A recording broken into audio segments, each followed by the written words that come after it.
Movie చూస్తూ climax ఒక 20 minutes ఉంది అంటే కాస్త పని మీద బయటికి వెళ్ళా. అప్పటికే ఎంగేజింగ్ స్క్రీన్ ప్లేతో మోత మోగిపోతుంది సినిమా.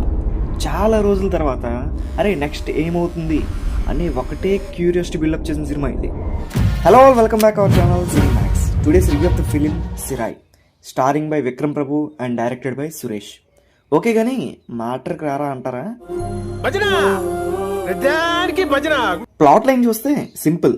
ఒక అక్యూజ్డ్ పర్సన్ కోసం ఎస్కాట్గా వెళ్ళిన పోలీస్ ఆఫీసర్స్కి ఆ పర్సన్కి మధ్య జరిగిన సిచ్యువేషన్స్ ఏంటి, ఆ అక్యూజ్డ్ పర్సన్ వెనకాల ఉన్న స్టోరీ ఏంటి అనేది మీరు మూవీ చూసి తెలుసుకోండి.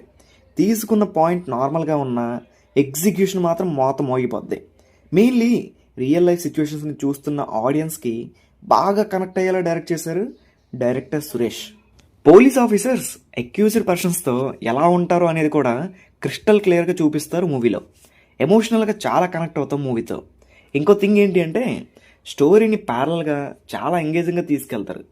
అంతేకాకుండా మూవీ స్టార్టింగ్లో యాక్షన్ బ్లాక్ ఒకటి ఉంటుంది, చాలా అంటే చాలా కొత్తగా అనిపించింది. చూస్తున్న ఆడియన్స్ అరే ఎంత దారుణంగా ఉంటుందా ఎస్కాట్గా వెళ్ళిన పోలీసు సిచ్యువేషన్ అనేలా ఉంటుంది.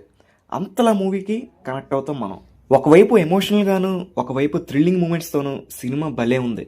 కాకపోతే సినిమాకి బిగ్గెస్ట్ ప్లస్ పాయింట్ క్లైమాక్స్. అసలు ఎక్స్పెక్ట్ చేయలేం. అది మీరు కూడా మూవీ చూసి ఆ థ్రిల్లర్ని ఎక్స్పీరియన్స్ చేయండి. Coming to the actors performances, Vikram Prabhu is too good in his role.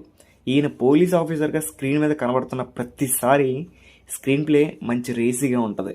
అక్యూజ్డ్గా act చేసిన పర్సన్ కూడా చాలా బాగా యాక్ట్ చేశాడు ఫస్ట్ మూవీ అయినప్పటికీ. సో ఫైనల్లీ ఒక ఎంగేజింగ్ అండ్ ఎమోషనల్ థ్రిల్లర్ని మిస్ అవ్వకూడదు అనుకుంటే వెంటనే స్టార్ట్ చేయండి. G5లో తెలుగులో అవైలబుల్గా ఉంది. Don't miss this thriller. ఇంకో మంచి కంటెంట్తో మళ్ళీ కలుద్దాం. Until then, bye bye.